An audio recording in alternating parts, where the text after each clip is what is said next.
gold, purchased by the blood of Jesus, set apart, anointed, tongue talking, heaven bound, demon chasing.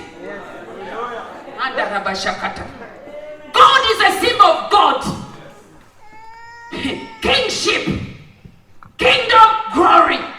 You are yet to see the glory of the Lord. Hey, those who have been laughing at you will come and celebrate with you.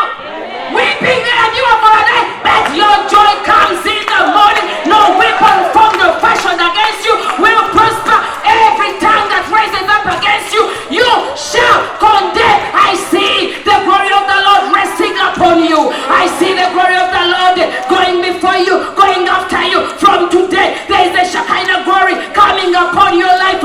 Glory in your marriage, in your business, in your studies, in whatever you do. I decree and declare the glory of the Lord. May it go before you and overtake you. May the glory of the Lord rest and abide with you. And everybody say a big, big, big hallelujah. Pure gold is attractive. You were bought by a high price, the blood of Jesus. Therefore, my young sisters, always remember you were bought with a precious blood. And whoever wants you has to bring you to the altar. Tell them, no ringing or dig. Those brothers who say they want to fast test, tell them, excuse me, I am under the blood. I was bought with the blood of Jesus. I am one ambassador of Christ. If you want me, go talk to my pastor. And your brothers, zip up.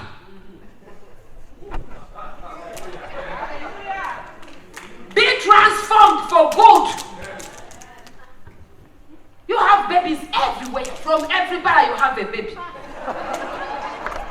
May God help you in Jesus' name. Transform for good. Hebrews 12:2 says, who for the joy set before him endured the cross. Jesus endured the cross for you. And you are here messing up. Fighting each other. Pulling down each other. I always tell women, some of you women, instead of having a good PhD, you have another PhD. Pull heaven down. A man, his husband down. Always nagging your husband. No wonder the man never comes back home. He will join a club to find you sleeping. You didn't pay for this, you didn't take the kids to school. That is what welcomes him every evening. May God deliver all our sisters. Say amen. Who for the joy set before him endured the cross, scorning its shame, and sat down at the right hand of the throne of God. He paid the price. We had lost our victory in the Garden of Gethsemane. And Jesus said, no! There was a conference in heaven. They discussed, and Jesus said, I'll go and die for my people. So that you can have that glory back. You come, you get saved, and you start messing around when the guy, your friend, Jesus died for you, paid the price. They put a crown on his head. Very painful. And you forget about the cross. How the man loved you and how he loves you dangerously. Tell your neighbor, excuse me. The man loves me dangerously. For your information, you may not call me, you may look at me funny, but the man loves me dangerously.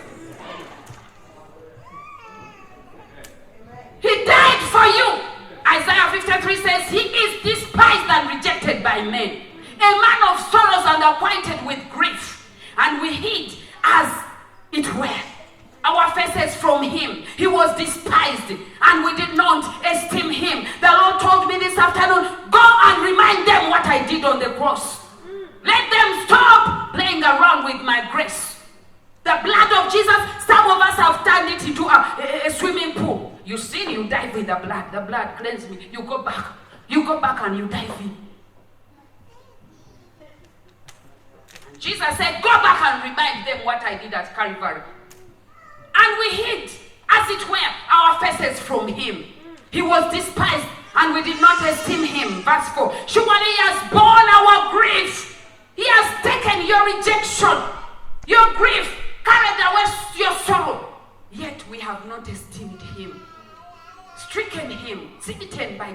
and afflicted, but he was wounded for our transgressions. He was bruised for our iniquities. The chastisement for our peace was upon him, and by his stripes we are healed. And yet we are playing with his blood. We take him for granted. May God help us. Everybody lift up your right hand and say, Father, may your grace rest upon me. Have mercy on me. Open my eyes to know the power of the cross. Father, forgive me for taking your blood of no use. Verse 6 says, all we like sheep have gone astray. We have turned everyone to his own way, and the Lord has laid on him the iniquity of us all. Verse 7. He was oppressed and he was afflicted, yet he opened not his mouth. He was led as a lamb to the slaughter, and as a sheep before its shearers is silent. So he opened not his mouth. He was taken from prison and from judgment. And who will declare his generation? It's you and I. And yet we are not ready to change. For he was cut off from the land of the living because of you and me. Rejected. For the transgressions of my people, he was stricken, and they made his grave with the wicked, that you and I may receive back the glory. You and I may walk in victory. But what are we doing? Messing around. But with the rich at his death, because he had done no violence, nor was any deceit in his mouth. Verse 10. Yet it pleased the Lord to bruise him for you and me. He has put him to grief. Why? So that we can receive back salvation. Receive back our peace. But guess what? We want to go back in the Garden of Eden where Satan and Adam fell. May God help us.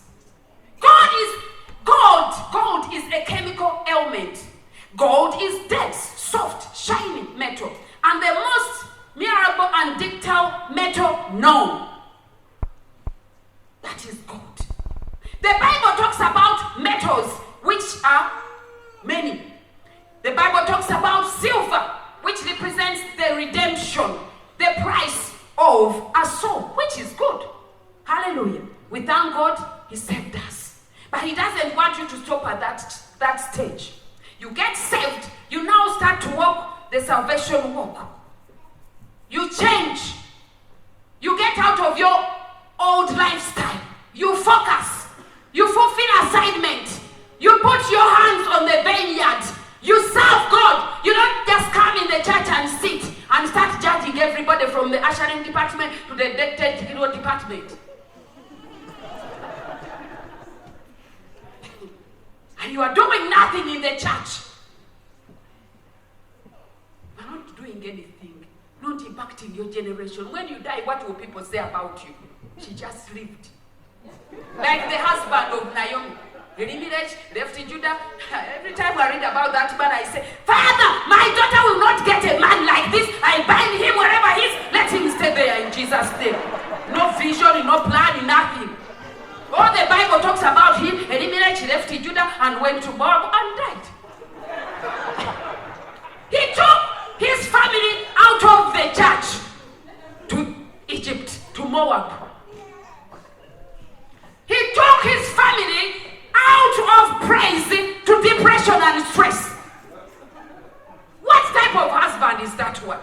And you sisters who are rushing and feeling so desperate, if you are not careful and you don't seek the face of the Lord, you will end up to such a man. But I decree and declare that will never be your portion. In the mighty name of Jesus, we command that man to go very far in the name of Jesus.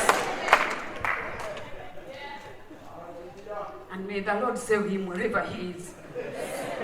He's not going to marry none of you here. Elimelech from Judah to Moab, and he dies. Do you have a vision for your family? Every year, at the beginning of the year, my husband sits us down and he will tell us where he failed us. I was not able to do this. Please forgive me. This year, I am determined. This year, we are planning to buy another house. This year, we are planning to do this. When do you sit down with your family and share your vision? We were just there. We want transformed men. Men who work.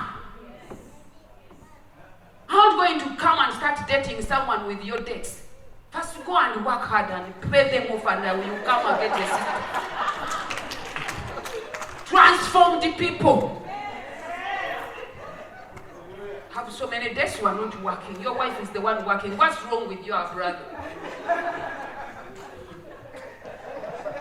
Brass.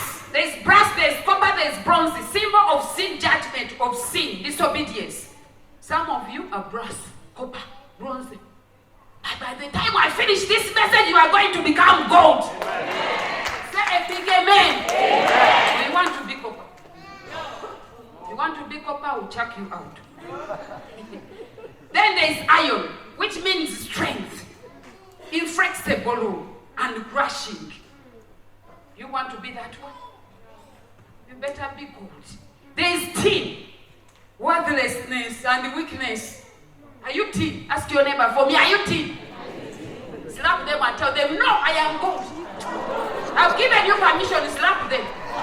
I'm gold. That is not slapping, you just tapped. I said slap, Holy Ghost slap. You are getting them out of tin and making them gold. Slap them again, a big one. Hallelujah. You are getting them out of weaknesses and stupidity and foolishness.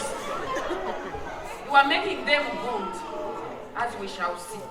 Hallelujah. Then there is lead, which means weight, heaviness of the heart. Some of you are you have a spirit of heaviness here. You are bitter. A man left you 10 years ago. The man is now even married. He moved on. You are still there bitter. No wonder the brothers can't see you. All the time you are with your kids. Why can't you leave the kids sometimes at home? So the brothers can see you. All the time, kids. You are talking with the brothers all the time. Hey, Tom, Sam, Mary, yeah. The man is saying, I was planning to date, but this woman. Hallelujah. Heavy, thinking about dates, you can't sleep. Are they going to if you die today, will they say we are not burying her because of those dates there? Why are you worried? Enjoy life. Slap your neighbor, your other neighbor now. Slap them. Tell them enjoy life. Then there is a brick. Brick, a symbol of the work of men's hands, false worship. So which one are you? Ask your neighbor for me. Husband, ask your wife, what type of mate are you?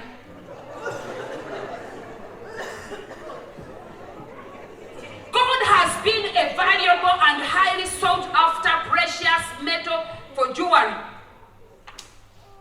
If you are a God, you are a woman of God, you dress properly, the brothers will see you quickly. You don't talk anyhow. Don't try to propose. And you know that you are God. They will follow you. Don't call men. Leave them alone. You just dress properly. And be nice. Smile. And join a department. Don't be idle in the church. Idle people are foolish. Idle people are always gossiping. So you don't want to be in that group. Dress properly. When the brothers come in there, if you are in the department of greeting, you put on a big smile from A to Z. Welcome, sir. Don't just say, welcome, Jones. Welcome, sir. Escort him to his seat. Have a seat. Make sure you put on your deodorant, done your hair properly. If you are fasting, make sure you have your meat. Because you are gold. Tell your neighbor, I am gold. God wants you to be like gold. It is a precious metal, not bronze, copper, tin, silver.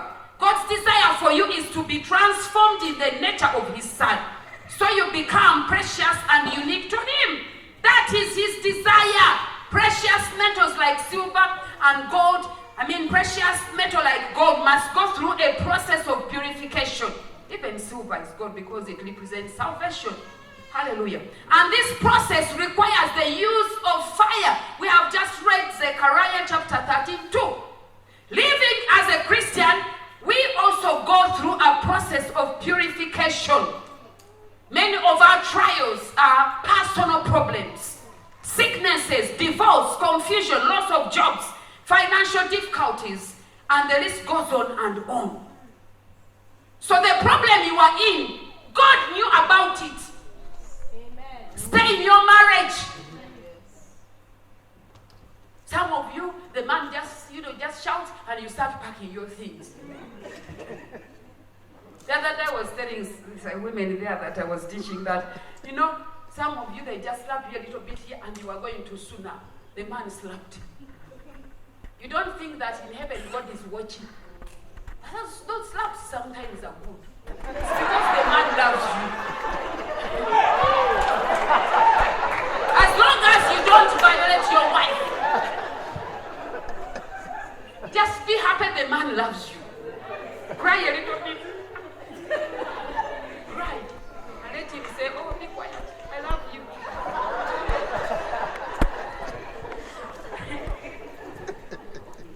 Pray against every plan of the enemy. God allows those problems to come your way for a reason.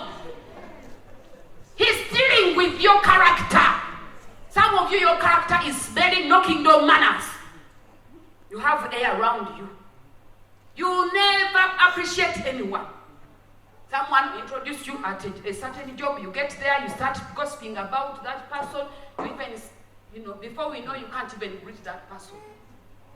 How can you cut a tree that gives you shade? How can you use a ladder to climb and get somewhere and now chuck it down? What if one day you want to come down? And that's how some of us are. No character, no respect. Because now you are anointed, you release the CD these days, you don't greet anyone, you are like, just one CD. And God says, one CD and is stepping on everybody. Michael Angel, put her aside.